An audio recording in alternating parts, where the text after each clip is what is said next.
Right, Donny here, and I'm with the gents from Lorescape. Synopsisizers. Let's see what we got.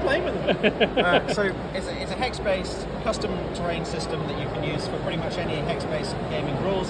So Dungeons and Dragons, BattleTech, Gloomhaven. You can even play wargaming on it, so any kind of Chain of Command or Napoleonic war games. We're going to develop some games ourselves as well, so the system has native game systems on.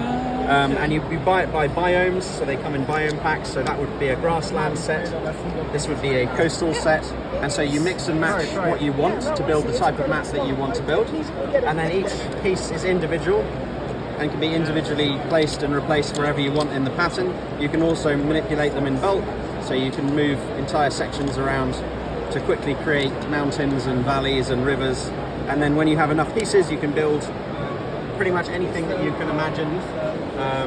And the Kickstarter is in October. I love that you've thought through the so doing the coastal pack, so you have like a progression of like terrain to water. Yeah, so we had to make it so that it kind of vaguely looked correct, attached to anything. Because without that, it's just going to look weird, right? You're just going to have green and blue. A lot of these systems would just have an ocean tile, then a grass tile. Yeah. So we wanted that transition, and also, and that's what it is. And it allows cool little details, like we've got little shipwrecks and like sunken boats, and the detail because it's not painted, it's UV printed.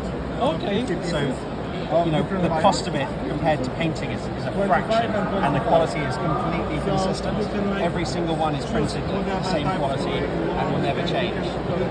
So there's no bored painter who produces bad ones on Fridays. So what is the production process for them? So these are injection molded pieces. At the moment they come from a single cavity tool that just makes one at a time, but in production we'll have 12 or 16 at a time, and then we have a UV printer in our office area where we put 2 pads at a time in a sort of frame, and that just gets UV printed and then goes round and round and round again. And then for full production, which is what the Kickstarter will fund, we're going to get a much bigger UV printer and a much bigger production tool, and then we'll just be able to produce these kind of as fast as we want. And that means, because we're using mass production for something with this visual quality, a set of these 50 pieces will be about £15 retail.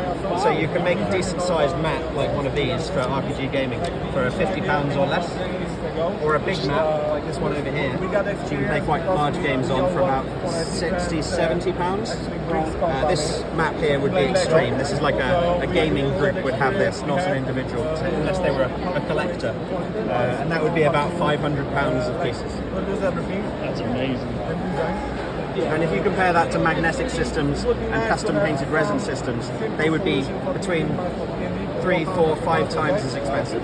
Yeah, and it's got quite. I just noticed that you've got the sort of cave system over there. They do grip quite well, don't they? They do. So this isn't glued or anything like that. These are all individual tiles.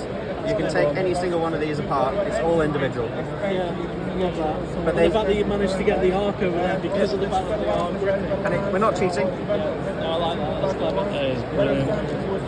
And then Steve, our dragon, can sit in his cave. Steve! We saw a sign on the way in next to a village hall, a massive great banner that said, "Call Steve to rent this," and everything has just been Steve. So now it's Steve. Solid name. Alright, Thanks very much. Thank you very much. You do well.